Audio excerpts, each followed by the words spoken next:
Exercise number 72.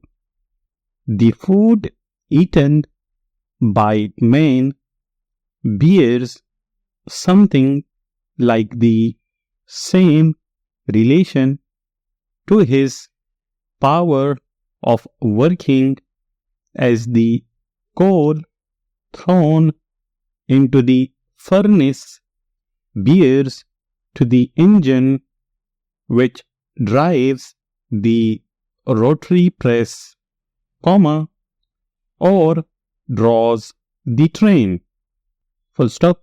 The power in our arms or in our brains is rightly said to be produced in our stomach,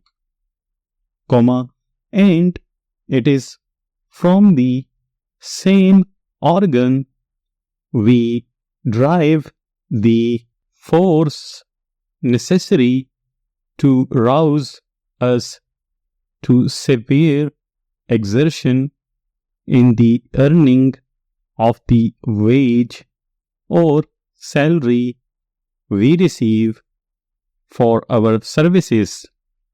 Full stop.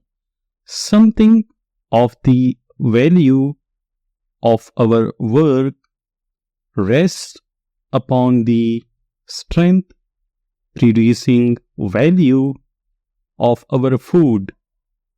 Full stop. At all costs, and by all means, we should take measures to ensure the food value of everything we eat. Full stop.